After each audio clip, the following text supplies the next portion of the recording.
Fala pessoal, tudo bem? Sejam bem-vindos ao canal Just Anatomy Brasil. Eu me chamo Luiz Alberto Diniz. Estamos aqui mais uma vez retomando os vídeos. Eu quero em primeira mão pedir desculpas a vocês porque eu prometi que no final de semana passada eu postaria um vídeo novo para vocês, mas eu não me senti muito bem, muito trabalho, né?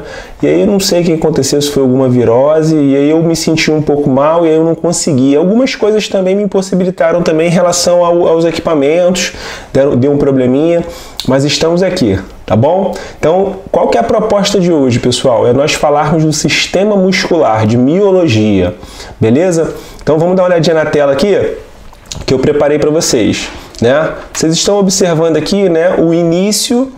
Obviamente que a maioria dos professores, acho que todos começam por essa introdução, né? Como todo o sistema, né? E nós vamos falar sobre esses pontos aqui, ok, galera? Então nós vamos comentar sobre a função do músculo no número 1, os tipos de músculos, né, os componentes do músculo estriado esquelético. No 4, a classificação dos músculos estriados esqueléticos, a classificação funcional dos músculos estriados esqueléticos. Beleza? Vamos lá. Então, o que eu queria tratar com vocês? O músculo, ele é o elemento ativo do movimento, galera. Tá? Seja ele o músculo estriado esquelético, seja ele o músculo estriado cardíaco, seja ele o músculo liso. Músculo, ele macroscopicamente é aquilo que gera movimento no nosso corpo, né? Para o meu olho poder se movimentar aqui conforme eu falo com vocês, conforme eu olho para o computador, né? À medida que eu entendo que o fígado produz, né? Ele sintetiza bile, essa bile ela é enviada à vesícula biliar, a vesícula biliar ela envia essa bile para o duodeno, né? Esses transportes precisam de órgãos com paredes musculares. Então, todo músculo é o elemento ativo do movimento. Vocês conseguem compreender? Então, para que eu me movimente, eu preciso de um elemento ativo. Obviamente, quando eu vou para o número 2, que vocês podem ler bem aí, eu trato do músculo estriado esquelético. O músculo estriado esquelético, ele é fixado ao esqueleto. Beleza?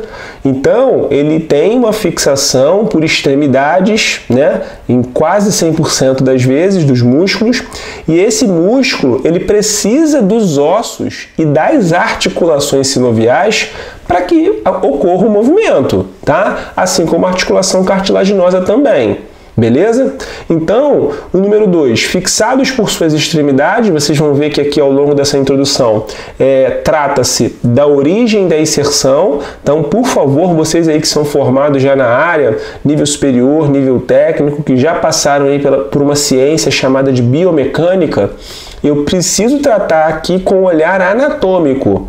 Tudo bem? Então, origem e inserção, a anatomia tem um olhar, origem e inserção, a biomecânica tem outro olhar. Então, só para dar uma ideia aqui para a galera que está começando, até mesmo aqui de que já são formados para relembrar.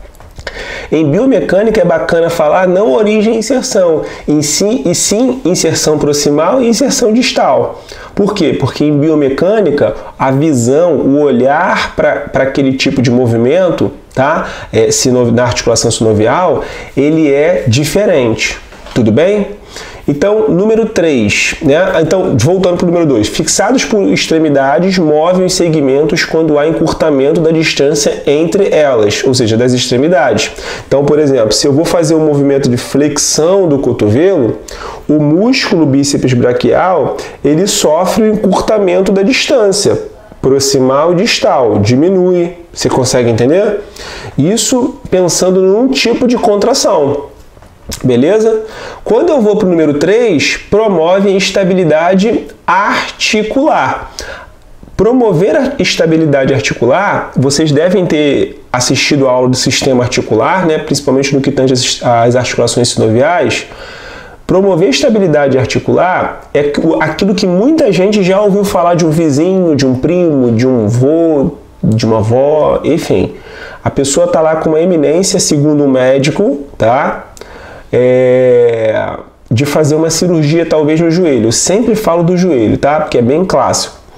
E aí, indicação médica, talvez seja por conta da estratégia de trabalho, né, de vivência, de experiência daquele médico, tudo bem? E de repente procura uma segunda opção, né, um segundo médico, um terceiro médico, e eles falam exatamente assim: olha, vamos fazer o seguinte, estou dando uma olhada aqui nas imagens de raio-x, de ressonância, e eu vou solicitar aqui que você faça aqui 10 atendimentos em fisioterapia. Qual que é a ideia disso? É de você, esse indivíduo que está com esse problema no joelho, no quadril, no tornozelo, no ombro, eles fazerem um tratamento fisioterapêutico para fortalecer esses músculos estriados esqueléticos, porque eles passam com sua porção geralmente tendinosa sobre as articulações, e com o fortalecimento desses músculos, tudo bem? Fortalecimento dos músculos. Aquela articulação, aquela área se torna mais o quê? Estabilizada, se torna mais rígida, vamos dizer assim, menos suscetível a fazer um movimento indesejável. Entendem? Então aquela pessoa que está até com algum problema ali intraarticular, ela talvez sinta menos dor, talvez ela faça movimentos indesejáveis com um tempo, uma frequência muito menor, ou não faça mais. Por quê? Porque ela fez um atendimento fisioterapêutico, ela fez um tratamento, ela fez um trabalho com os profissionais de educação física, e ali fortaleceu o músculo e gerou o número 3, que é a estabilidade articular. Deu para entender, pessoal? Vamos lá. Quais os tipos de músculos que nós temos? Nós temos 3. Nós temos os estriados e temos o liso. Tudo bem? O músculo estriado, para ficar claro aqui para vocês, ele é chamado dessa maneira porque quando nós observamos esse músculo ao microscópio óptico, por exemplo, você consegue observar a disposição dos filamentos proteicos conhecidos como actina e miosina. Você vê que tem uma organização que forma uma estria quando você observa ao microscópio, diferente do músculo liso, que não tem essa organização. Deu para compreender? Por isso que o nome é tratado como músculo estriado e o outro é tratado como músculo liso. Pura e simplesmente porque ao observar esses músculos, esse tecido, porque isso é histologia, você consegue observar que há uma organização dos filamentos proteicos, dessas proteínas chamadas de miosina e actina, que formam ali o músculo, seja eles quais forem. Por exemplo, estriado esquelético, você vê essa estria nos músculos que estão fixados ao esqueleto. No estriado cardíaco, você observa essa estria no músculo que compõe lá o miocárdio, né, a parede do coração, a principal parede do coração. E também nós observamos o contrário dessa organização, o músculo liso, que está presente aonde? Nas vísceras, exceto o coração. Então você consegue observar músculo liso no fígado, nos pulmões, nos rins, nos intestinos, no baço, na bexiga, nos ureteres, na uretra e por aí vai. Beleza, galera? Vamos que vamos? Próximo slide aí, vocês estão vendo aí os tipos de músculo, tá? Então, gostaria de comentar alguma coisa aqui com vocês que é importante, muito importante. Por exemplo, o músculo estriado esquelético, ele tem características que os outros não têm. Na verdade, tem características até que se comparam, né? Numa comparação são similares, mas vamos que vamos. Estriado esquelético é o músculo, pessoal, que ele possui uma contração vigorosa, poderosa, como eu costumo falar em sala de aula, no presencial. Enquanto o músculo estriado cardíaco, na verdade, o músculo estriado cardíaco também tem contração poderosa e vigorosa. No entanto, o músculo estriado cardíaco, ele tem uma contração forte, mas ele não fadiga fisiologicamente falando, anatomofisiologicamente falando. Enquanto o músculo estriado esquelético, ele sim fadiga. Quem é que consegue ficar fazendo o movimento de rosca bíceps? A galera aí que está treinando. 30 minutos fazendo isso aqui, ó. Puxa, ninguém faz isso. Deu para entender? Por quê? Porque chega uma hora você não vai conseguir nem sentir, você não vai nem sentir mais o seu membro superior, por exemplo. Tudo bem? Então, há uma diferença. O músculo estriado esquelético tem contração poderosa, forte, vigorosa, mas ela fadiga. e o estriado cardíaco não. O estriado esquelético tem contração rápida. O músculo estriado cardíaco também. E o liso não tem contração rápida. O liso não tem contração poderosa, vigorosa. A contração é o quê? Fraca. Deu para entender, pessoal? O músculo estriado esquelético, pessoal, segundo alguns autores, né, nós temos controle consciente sobre o músculo estriado esquelético. O que seria ter um controle consciente? Por exemplo, vocês estão conscientes há muito tempo de que poderiam ter outras matérias na prova da PSERG. Será que terão outras matérias? Ninguém sabe. Então, o que concurseiro sábio faz? Pega um pouquinho daquele conteúdo que estão dizendo que poderão cair, mas estão dizendo, mas com uma certa coerência. Deu para compreender? Você vai lá e pega um pouquinho para estudar. Então, vejam bem, eu preciso ter a consciência de que pode acontecer, também como não pode acontecer, pode não acontecer. Como eu penso em ato consciente e ato inconsciente, por exemplo, eu tenho certeza que todos vocês aí que estão me assistindo, é um ato inconsciente todo momento pegar para estudar sobre esse conteúdo, porque vocês sabem que será bem concorrido. Peraí, ato consciente e ato inconsciente? Claro, o ato consciente, o músculo estriado esquelético é o único que nós conseguimos efetivar. Então, por exemplo, eu quero fazer uma flexão do meu pescoço. Fiz uma flexão do meu pescoço. Eu quero fazer uma rotação à direita da minha cabeça. Aqui, ó. Rotação à direita. Agora, eu quero fazer uma sístole ventricular direita em relação ao coração. Quem que consegue ter um ato consciente sobre o músculo estriado cardíaco, galera? Ninguém. Quem é que consegue segurar aquele piriri? Né? Tem o número 1, que é você ir fazer a urina, urinar. Tem o número 2, que é você ir fazer o famoso cocô, correto? E tem o número 3, que é além desse número 2. Quem que consegue segurar o número 3, pessoal? Dentro de certos ambientes, na rua, às vezes até em casa. Dá para compreender? Não é possível controlar, por exemplo, o músculo liso. Como que você vai controlar? É impossível, tá? Não é possível. Ou seja, não tem como ter consciência para isso. Pegou a visão? Então, eu preciso entender que todo ato consciente sobre o meu músculo estriado esquelético vai gerar aquilo que a maioria dos livros colocam, que é o controle voluntário. Enquanto o músculo estriado cardíaco, ele vai ter um ato inconsciente e vai ter um movimento involuntário, assim como o músculo liso. Pegou a visão? Então, por exemplo, para a gente finalizar isso aqui, o músculo liso, se nós não temos controle voluntário, se esse controle do músculo liso fosse voluntário, né, e como ele tem uma contração fraca, um movimento fraco, consegue entender? Se ele fosse forte e nós tivéssemos controle, assim que nós comêssemos, nós evacuaríamos. Você consegue me entender? Ou não? Porque tem gente que nem sabe, tem gente que nem come na rua determinados alimentos ou nem come na rua nada porque sabe que poderá em algum momento, no momento de trabalho, no momento de estudo, ter que ir ao banheiro. Pegou a visão? Porque você não tem controle sobre isso. Show? Vamos lá, próximo slide. Olha só, componentes que fazem parte do músculo estriado esquelético.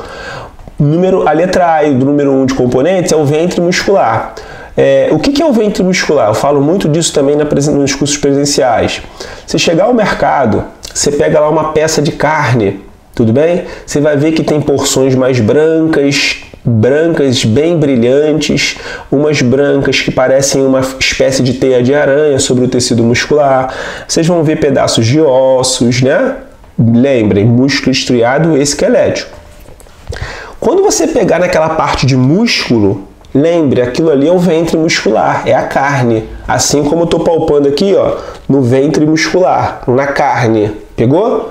Isso aí é a porção contrátil é o que gera contração, é o que tem filamentos de contração, de proteínas que geram contração, né? Tendão, por exemplo, não tem isso, galera. Tendão não tem uma porção contrátil. Pegou? Agora, ventre muscular, a carne, sim. Quando eu falo carne do mercado, é a carne do boi, é o ventre muscular do boi, do porco, do carneiro. Vocês aqui comem carnes nobres, carne de carneiro e etc. Beleza? Aqui em casa a gente come carne de boi, tá? Mais carne de frango, viu?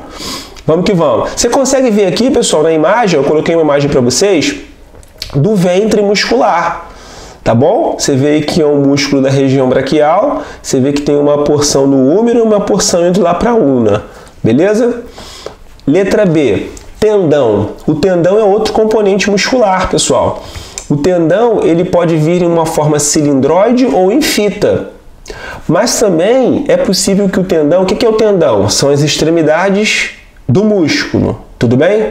Então você tem lá uma porção de carne, músculo, ventre muscular, que se prende distalmente numa parte em um osso, num segmento ósseo, e o proximal numa outra, no outro segmento, numa outra estrutura óssea, beleza?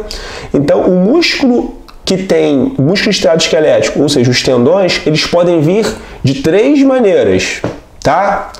Em fita, como vocês estão vendo ali, ou cilindroide, mas também podem vir em forma de faixa. O que seria essa faixa? Seria a aponeurose. Por exemplo, a aponeurose palmar, né? Onde, por exemplo, o músculo palmar longo, que eu já comentei com vocês em outras questões, eu acho, em outros vídeos, o músculo palmar longo, ele é um músculo que tem a sua inserção na aponeurose palmar. Quem já dissecou um cadáver aí, já viu uma dissecção, essa área aqui da mão tem uma estrutura esbranquiçada, né?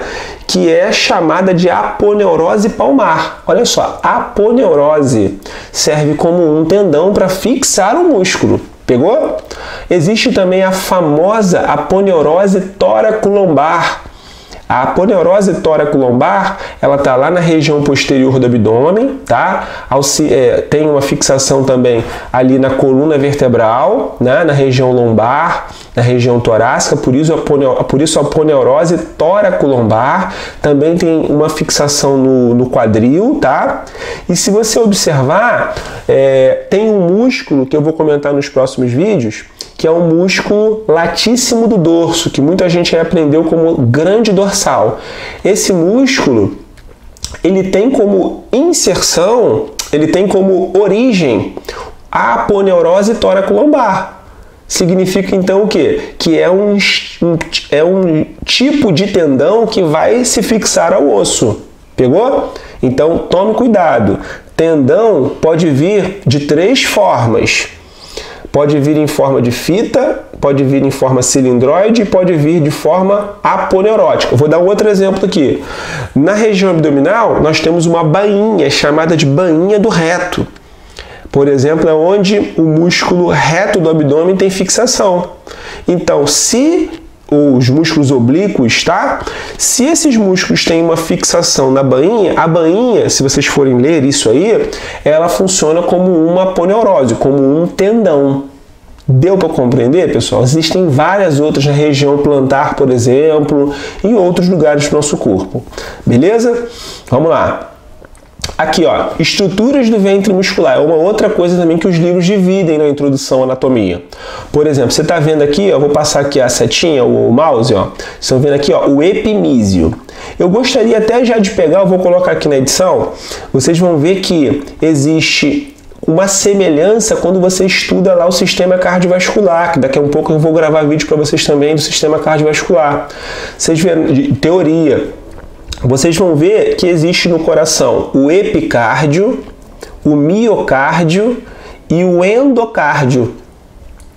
Pegou? No músculo, eu tenho uma organização das bainhas que recobrem cada parte do músculo estriado esquelético. Então, por exemplo, vocês estão vendo aqui na setinha, ó, o epimísio. O epimísio é um tecido conjuntivo que recobre todo o músculo. Então, se eu tirasse a pele aqui, tá? Se eu tirasse a pele aqui e a fáscia muscular, vocês daria para ver, ok? O epimísio, que é uma bainha, uma estrutura que vai recobrir o meu músculo como um todo. Se eu vou tentar fazer uma diferença aqui, ó, tá vendo onde eu tô passando aqui o mouse, ó? Vocês estão vendo que tem um círculo, né? Você tem um círculo, você tem 1, 2, 3, 4, 5, 6, 7, 8, ok? Na verdade 7, com esse daqui que eu estou passando a setinha. 7 círculos. Cada círculo desse aí, pessoal, nós chamamos de fascículos ou de feixes, beleza?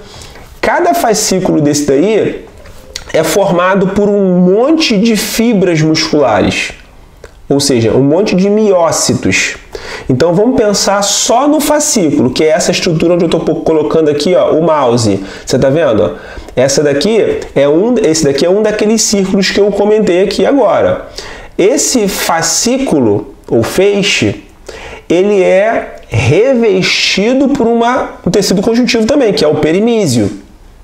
Beleza? Vejam bem, o epimísio bate com o epicárdio, porque a palavra, o prefixo epi, é estar sobre, né?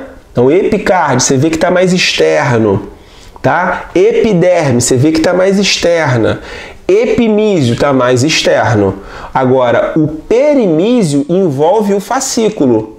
Se você observar com carinho, você dando continuidade a essa imagem aqui, muito didática, muito bacana, você vai ver que cada fascículo tem o quê? Tem miócitos, tem fibras musculares, que é a mesma coisa que células musculares. Então, célula muscular, miócito e fibra muscular são nomes diferentes para a mesma coisa. São as células que geram o movimento do nosso corpo. Aqui eu estou pegando um exemplo de célula muscular do estriado esquelético.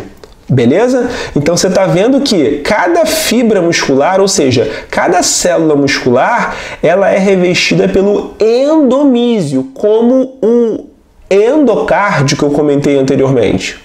Pegou? Então nós temos o epimísio, o perimísio e o endomísio. O epimísio é mais externo, o endomísio é mais interno e o perimísio é intermediário. Pegou a visão? Vamos que vamos, vamos lá. Fáscia muscular, pessoal. O que a fáscia muscular faz? Primeiro, ela compartimentaliza um músculo. Então, nós temos o músculo bíceps braquial aqui. Se eu for dissecar isso aqui e mostrar para vocês lá no laboratório de anatomia, o músculo bíceps braquial ele é envolvido por uma fáscia muscular, tá? Enquanto o músculo braquial que está atrás dele em posição anatômica, o músculo braquial é revestido por uma fáscia. Então, separa um músculo do outro, ou seja, compartimentaliza. Se você chegar e comprar uma carne, um pedaço de carne, né, uma peça, e vocês pegarem uma pinça, vocês vão encontrar a fáscia muscular que está bem grudadinha no tecido muscular. Tudo bem, gente? É bem macroscópico, dá para você ver a olho nu. Tudo bem? Você vê uma imagem aqui que eu peguei, ó, tá vendo? Tem fáscia para tudo quanto é lado. Para que essas fáscias servem? Por exemplo, essa fáscia aqui, ó, ela vai ajudar a compartimentalizar, por exemplo, o músculo que nós chamamos de músculo intercostal externo. Você está vendo aqui a face externa das costelas, tá bom? E assim como vários outros músculos, tá, pessoal? E assim vai, tudo bem? Então, o que é origem e o que é inserção? Em anatomia, quando você lembra de um músculo, por exemplo, que estão nos membros, músculo bíceps braquial. O músculo bíceps braquial é um músculo que tem como origem, né, proximalmente, no plano mais proximal. E a sua inserção, ela está no plano distal, ou seja, lá no rádio. Então, origem tem a ver com o proximal e inserção tem a ver com distal. Eu preciso olhar lá os vídeos, assistir os vídeos anteriores lá de introdução à anatomia, pessoal, que se encaixa aqui. Quem não sabe introdução à anatomia geral, não consegue entender essas coisas quando vai se aprofundando. Quando eu percebo, pessoal, que existe Então, uma origem e uma inserção, você pode se perguntar, puxa, mas e o músculo romboide que não está lá, não está no membro superior, o músculo romboide? Ah, o músculo peitoral maior, que até tem uma ação, né? Tem uma ação sobre o membro superior. Você vai entender que a origem é aquela parte que está fixa e a inserção é a parte que se movimenta. Deu para compreender? Então, se o peitoral maior, ele parte da clavícula e do externo e ele vai em direção ao úmero, se o úmero que vai se movimentar, por exemplo, lá durante o movimento daquele exercício de supino, ó, o braço, ele vai fazer uma adução horizontal, né? Quando você faz o supino. O músculo peitoral maior, ele tem como origem, então, aqui o externo, desse lado, e a inserção é lá no úmero. Deu para compreender? Assim como quando vocês forem estudar os próximos vídeos, as próximas aulas, os músculos que não estão nos membros, você vai ter que identificar onde que ele faz o movimento. Ali será a inserção dele, porque onde tem o movimento é a inserção, no olhar anatômico. Beleza? Vamos que vamos, galera! Aí nós entramos, pessoal, na classificação. Ou nas classificações. Vou comentar algumas com vocês aqui, tá? Classificação quanto à sua origem, beleza?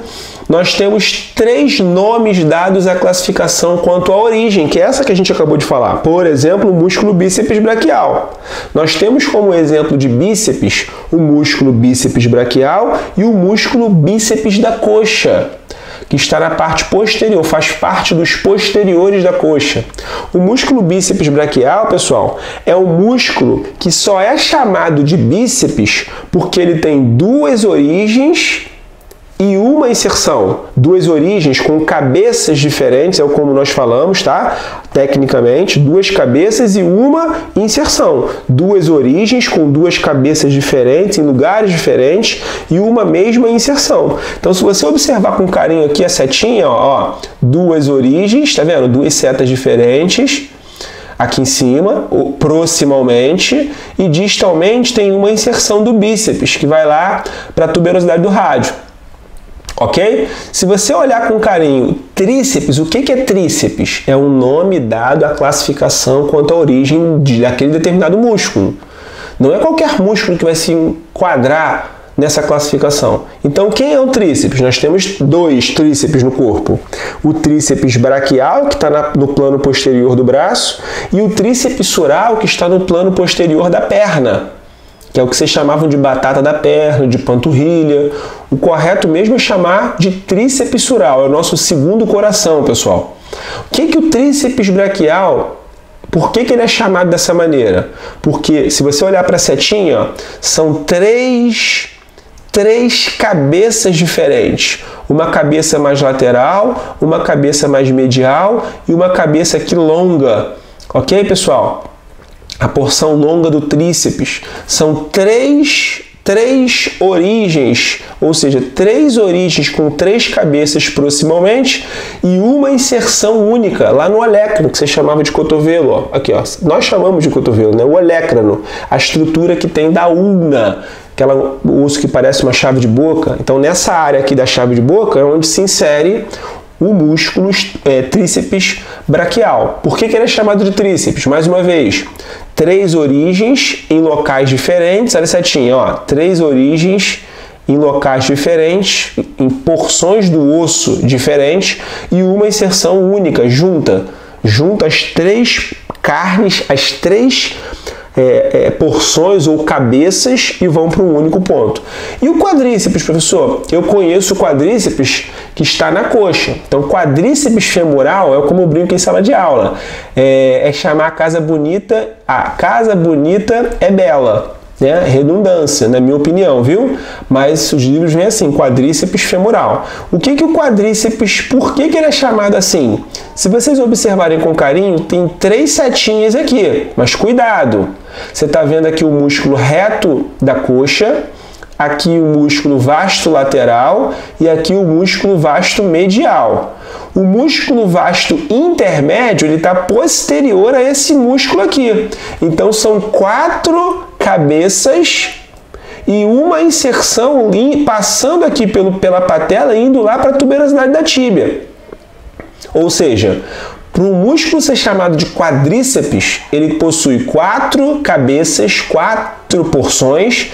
Nesse caso aqui são 4 músculos num só e desce com um tendão único na sua inserção. Aí uma classificação conhecida como quadríceps, ok, pessoal? Então, pessoal, a gente fica por aqui, tá? Para não ficar um vídeo muito longo, eu vou gravar assim que eu puder. Eu tô gravando hoje, domingo mesmo, eu vou soltar esse vídeo aqui hoje mesmo para vocês aproveitarem esse dia aí. Você que de repente está trabalhando também, puder, assiste esse vídeo aí que vai auxiliar muito a você nesses estudos. Pessoal, eu não vou pedir para vocês curtirem, não vou pedir para vocês comentarem, não vou pedir para vocês compartilharem, tocar sino, beleza? Eu desencanei desse negócio, tá bom, pessoal? Então, fiquem todos na paz aí, bons estudos, que esses conteúdos possam ajudar vocês, galera. Um abraço!